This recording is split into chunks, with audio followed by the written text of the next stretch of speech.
I remember the exact moment I realized my life was about to change forever. It wasn't dramatic. There was no screaming, no thrown dishes, no slammed doors. Just Sarah standing in our kitchen on a Tuesday morning, mascara already perfect at 7 a.m., telling me she needed space to find herself. Our son Ethan was 6 years old. He'd been diagnosed with autism spectrum disorder 2 years earlier, and those 2 years had been intense, beautiful, exhausting, challenging, rewarding. All of it wrapped together in a package that looked nothing like the life Sarah had imagined when she married me at 24.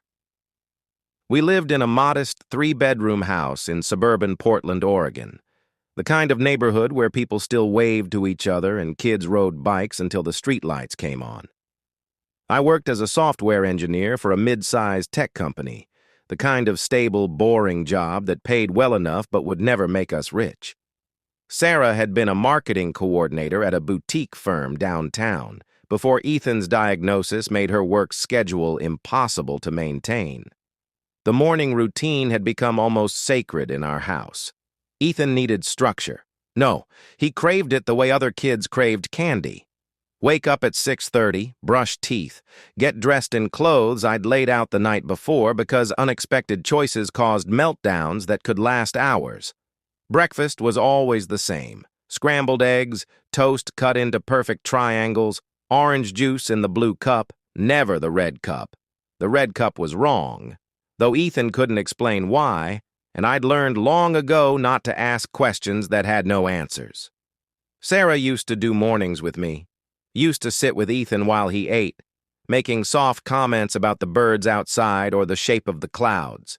But over the past 6 months, she'd been sleeping later, leaving earlier, coming home after Ethan's bedtime with explanations about work drinks and networking events. I'd noticed. Of course I'd noticed, but I told myself I understood. Ethan's needs were overwhelming, and everyone copes differently. Sarah needed outlets, adult conversation, a life beyond our son's carefully constructed world.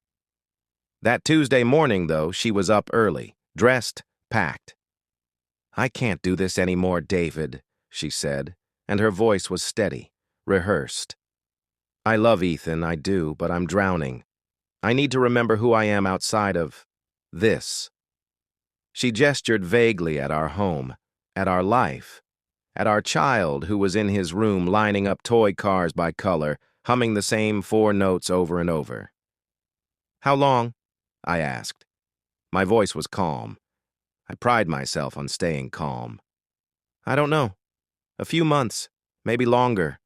I've rented a studio apartment downtown, near my office. I'll stay in touch. I'll send money. I just need to breathe, David. I need to breathe." And that was it. She left while Ethan was still arranging his cars, unaware that his mother was walking out of his life.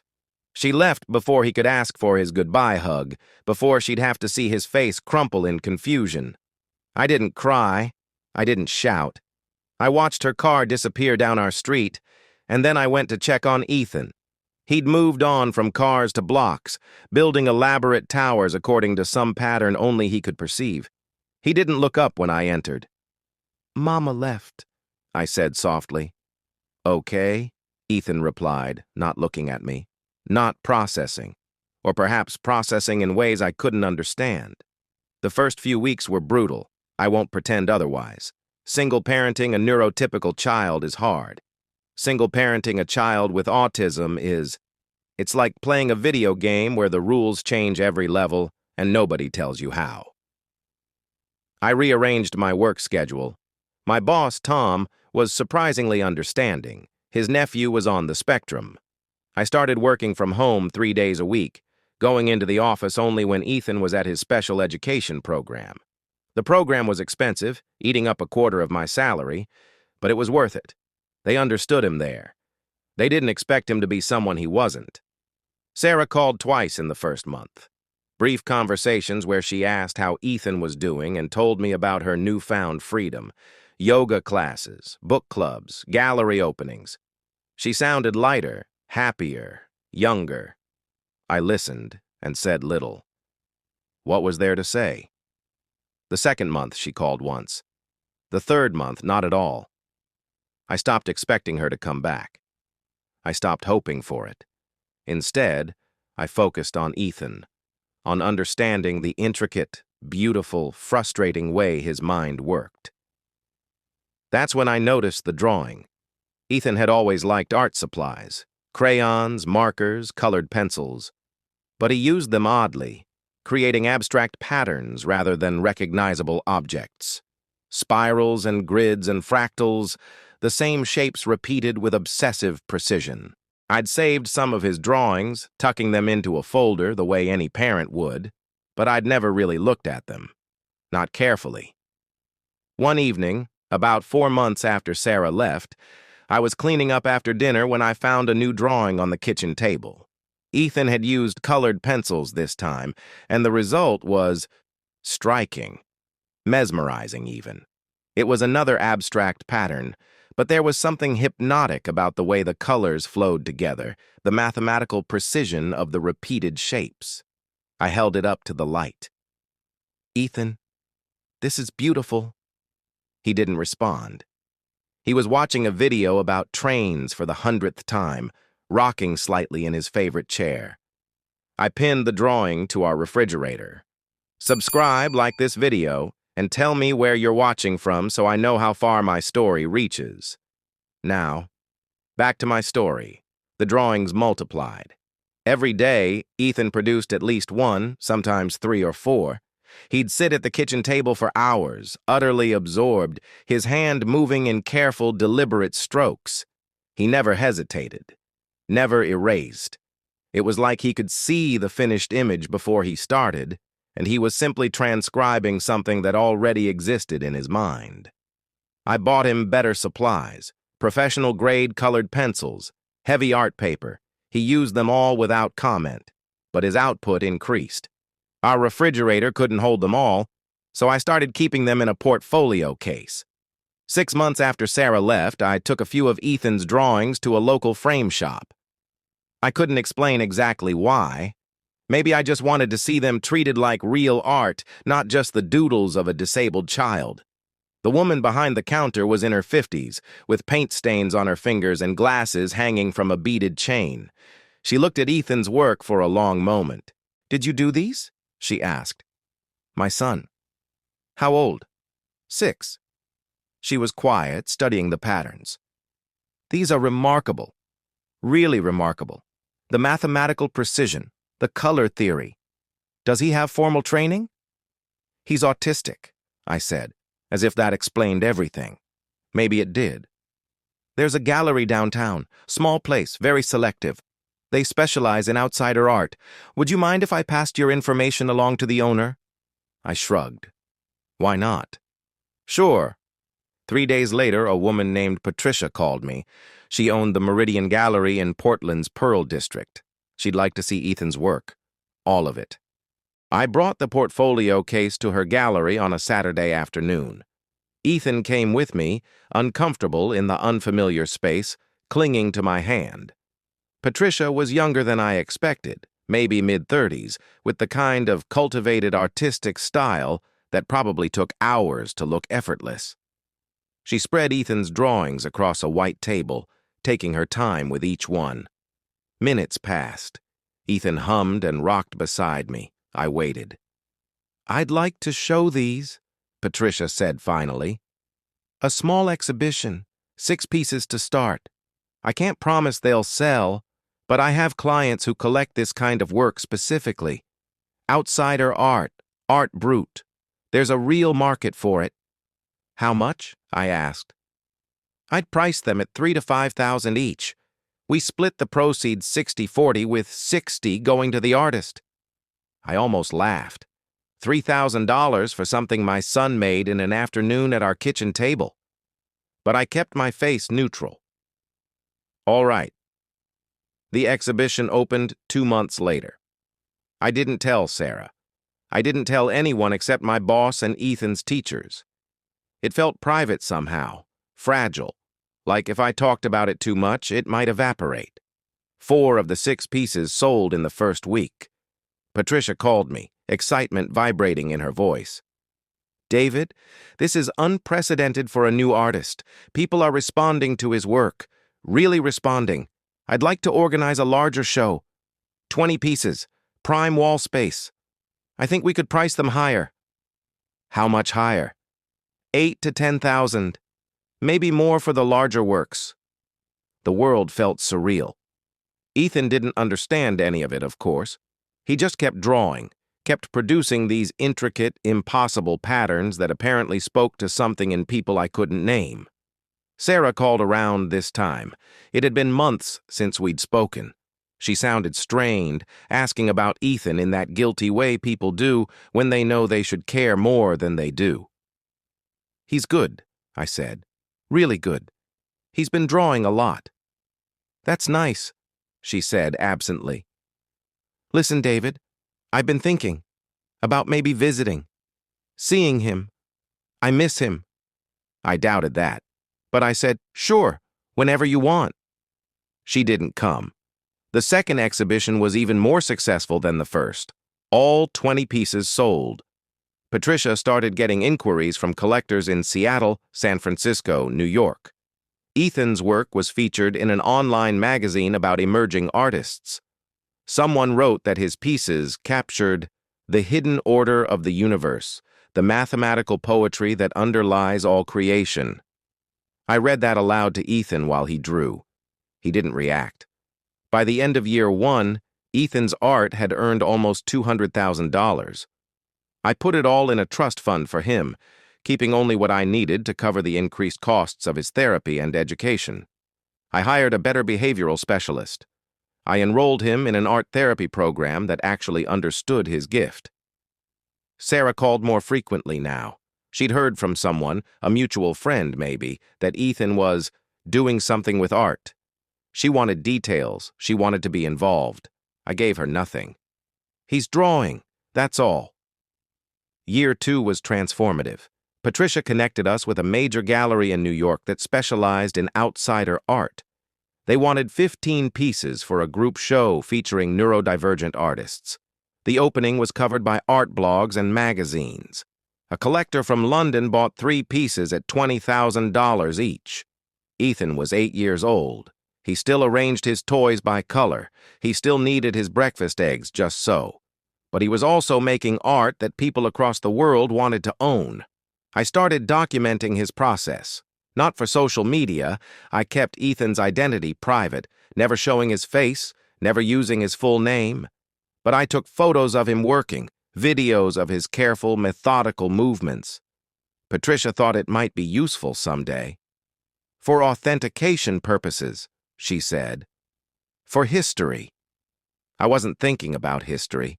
I was thinking about my son, and the way the world had overlooked him, dismissed him, seen him only as a burden, and now that same world wanted to claim him, to profit from him, to celebrate him. Sarah called again. She'd seen something online, she said. An article about a young autistic artist whose work was selling for impressive amounts. Was that Ethan? It couldn't be Ethan. But was it? "Maybe," I said. "David, that's incredible. Why didn't you tell me? I'm his mother. I should know about this. I should be part of this." I was silent for a long moment, then I said, "You left. I needed space. You know that. It doesn't mean I stopped caring about him. You didn't call for 5 months. I was working on myself, getting healthy, so I could be a better mother." I didn't argue. There was no point. "He's fine. We're managing. I want to see him." "No." "Excuse me? You don't get to leave when things are hard and come back when they're interesting. That's not how this works." She hung up. I didn't hear from her for another 6 months. Subscribe now and comment where you're watching from so I know how far my story goes. Back to my story. Year 3 started with an invitation from the Museum of Modern Art in San Francisco. They were curating an exhibition called Unfiltered Vision, Art Beyond Boundaries, featuring work by neurodivergent artists from around the world. They wanted 8 of Ethan's pieces. They wanted to fly us out for the opening. They wanted to interview me about his process. I said yes to everything except the interview. I'd protect Ethan's privacy as long as I could. The exhibition was scheduled for late spring. Patricia was ecstatic. This was the kind of institutional recognition that could transform an emerging artist's career, she said. Museums mattered. Critics mattered. This could be huge. I focused on Ethan. He was 9 now, taller, more verbal than he'd been at 6. He could tell me when something bothered him, could explain his needs in short, careful sentences. He was still autistic. That wasn't something that went away, but he was growing, adapting, finding his place in a world that finally had space for him. His art had evolved, too. The patterns were more complex now, the colors richer. He worked larger, sometimes spending days on a single piece. Patricia had started pricing his new work at $30,000, and people paid it, happily, eagerly. Sarah called the week before the San Francisco exhibition. I almost didn't answer. David, please don't hang up. I waited. I know I messed up. I know I hurt you, hurt Ethan, but I'm better now. I've been in therapy. I've been working through my issues, and I want to be part of his life again. I want to be his mother. You are his mother, I said quietly. You've always been his mother, but you're not his parent. I'm his parent. That's not fair. Fair? You want to talk about fair? You left us when things got hard. You left your autistic son because being his mother was too difficult, too exhausting, too much work. And now that he's successful, now that he's valuable, you want back in. That's not love, Sarah, that's opportunism. I made a mistake. People make mistakes. Some mistakes don't get fixed. I have rights. I'm his mother. I could get a lawyer. You could, I agreed. You could try to explain to a judge why you abandoned your disabled child for 3 years and now want custody or visitation because he's suddenly famous and wealthy. See how that goes. She was crying now. I could hear it in her breath, in the tremor of her voice. I just want to see him. Please. I just want to see my son. Part of me, a small, buried part, felt sorry for her. But I thought about Ethan, about the nights he'd cried for his mama, about the questions I couldn't answer, about the abandonment he didn't fully understand but certainly felt. I'll think about it, I said, and I hung up.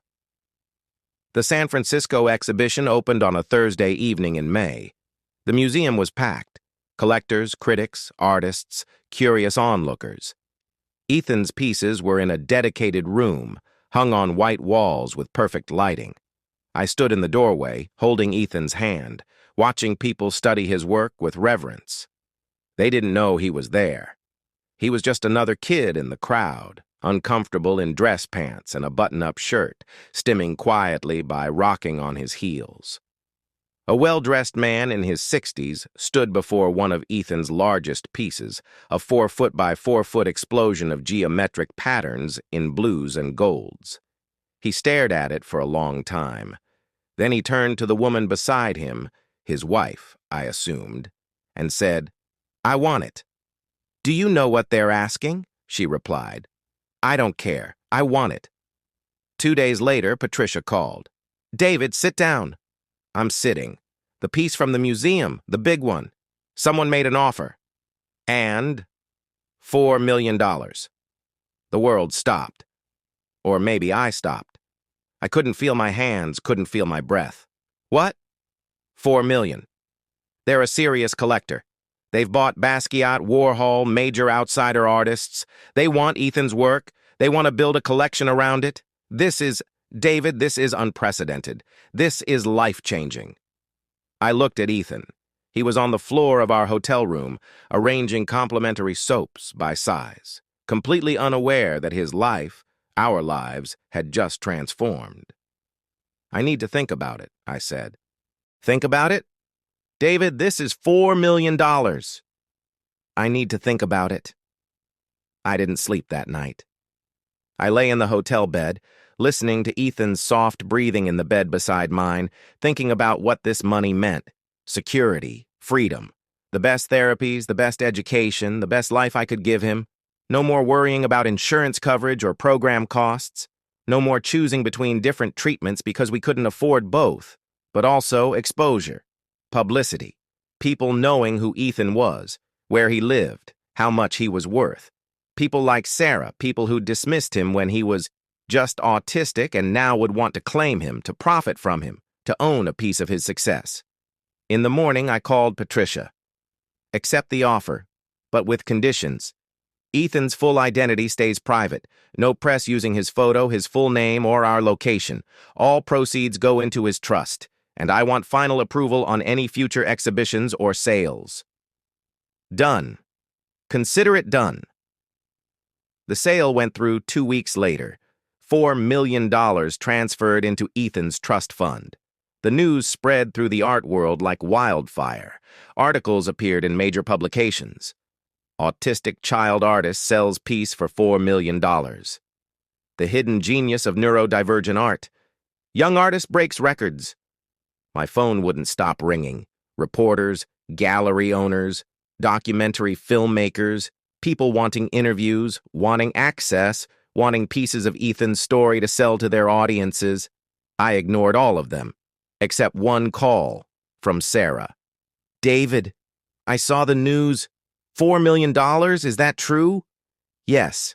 Oh my God, that's incredible. That's amazing. Ethan must be so excited. Ethan doesn't understand money. He's excited that we bought him a new set of markers. I need to see him. Please, I'm his mother. I deserve to be part of this. Deserve? The word tasted bitter. You deserve nothing. That's not fair. I know I left. I know I made mistakes. But I'm his mother. I have rights. You forfeited your rights when you walked out. You forfeited them every month you didn't call, every birthday you missed, every milestone you ignored. You wanted space to find yourself? You found it. Now stay there. You can't keep me from my son. Watch me. I hung up. She called back immediately. I didn't answer. She called 17 more times that day. I blocked her number. 2 days later, she showed up at our house. I was in the kitchen, cleaning up after lunch, when the doorbell rang. Ethan was in his room, drawing as always. I checked the doorbell camera and saw her standing on my porch, looking older than I remembered, tired in a way that makeup couldn't hide. I opened the door but didn't invite her in. Sarah, David, please, 5 minutes. That's all I'm asking. 5 minutes with my son. No, you're being cruel. I'm being protective. There's a difference. He's my child. He stopped being your priority 3 years ago. You don't get to decide he matters now just because he's valuable. Her face crumpled. Real tears this time. Not the performative kind she'd used during our marriage when she wanted something. I made a terrible mistake. The worst mistake of my life. I was overwhelmed and scared, and I ran instead of staying. I know that. I know I failed him, failed you, but I'm trying to make it right. Some things can't be made right. Some things just are. Don't I at least deserve a chance? I thought about that word again. Deserve. What did anyone deserve? Ethan deserved a mother who stayed, who fought through the hard days and loved him not despite his autism, but including it.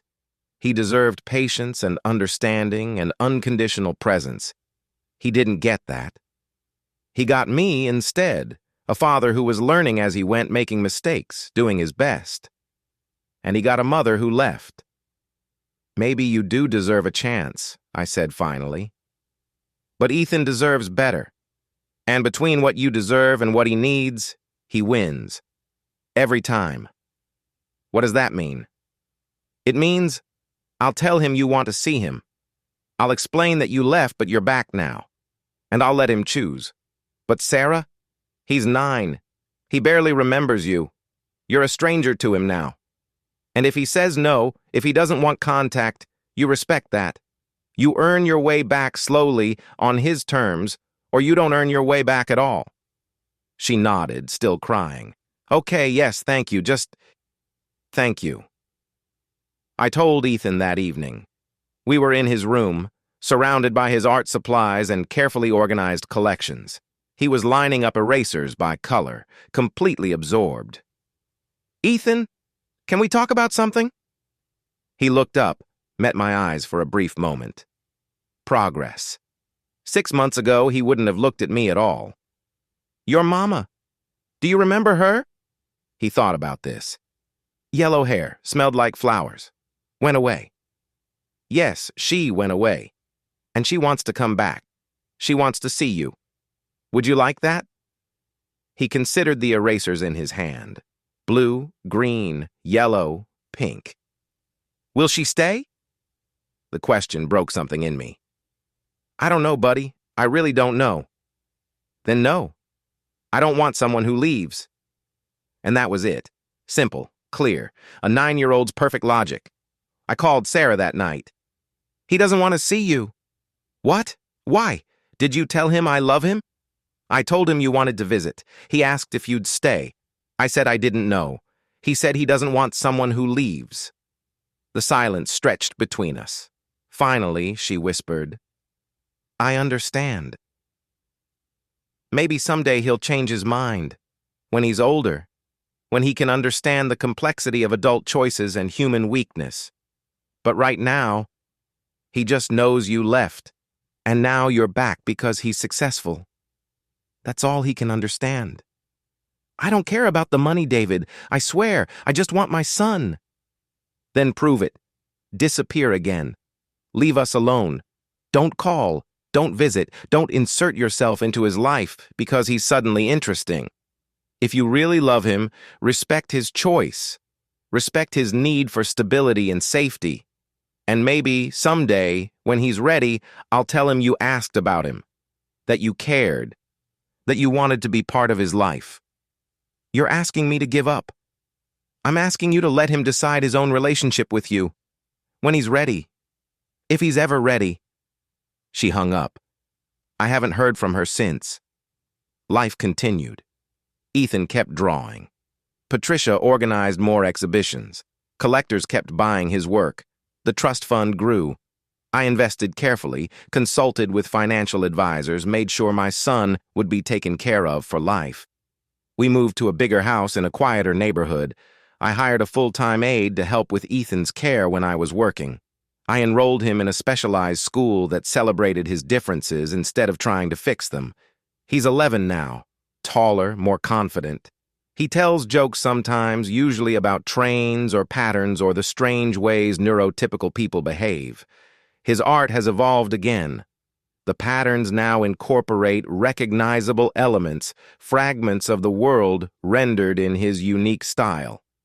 Last month, a major museum in New York acquired 3 of his pieces for their permanent collection. His work will hang alongside Picasso, Pollock, Rothko, names that mean nothing to Ethan, but everything to the art world. I think about Sarah sometimes. Wonder where she is, what she's doing, whether she thinks about the son she left behind, whether she sees his success reported in the news and feels pride or regret or some twisted combination of both. But mostly, I don't think about her at all.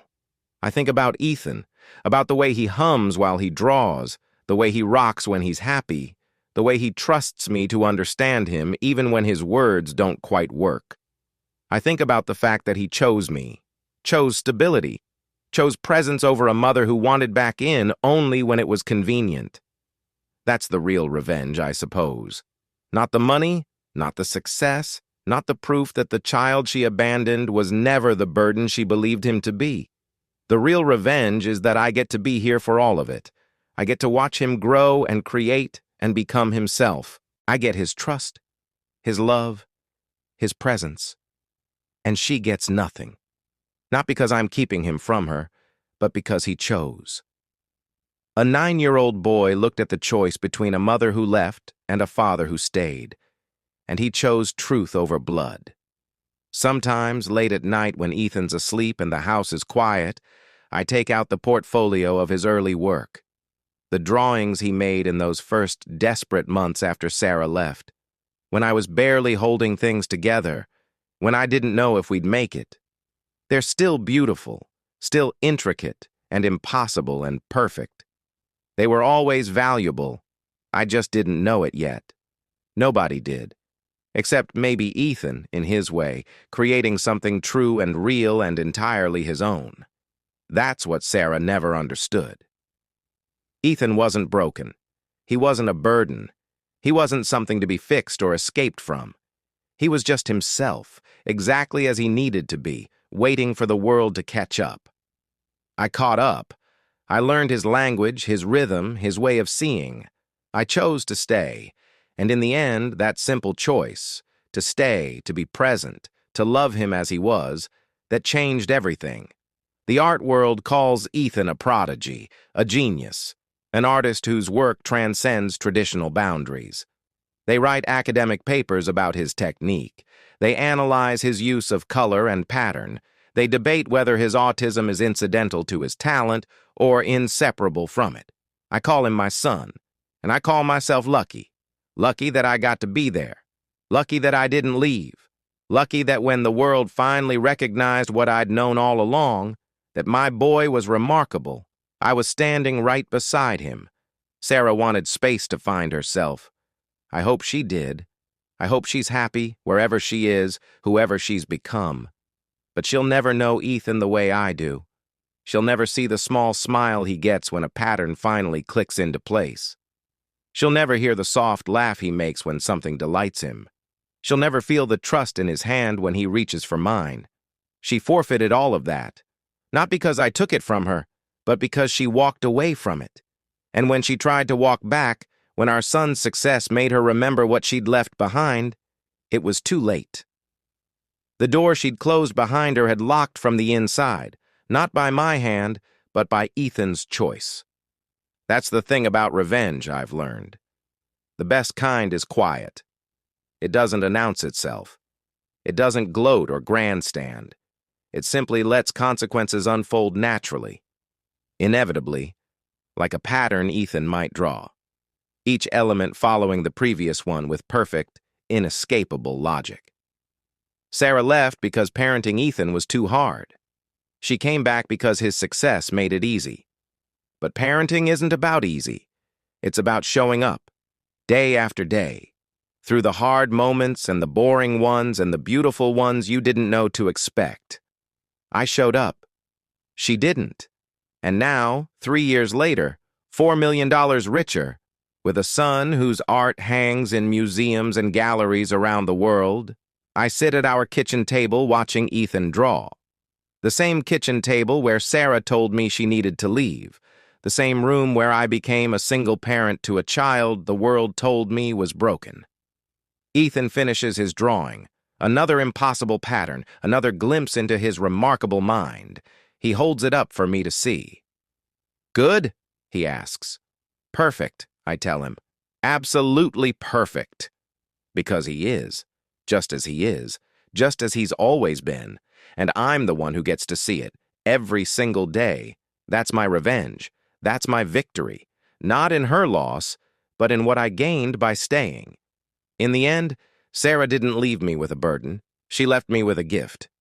And she walked away from both.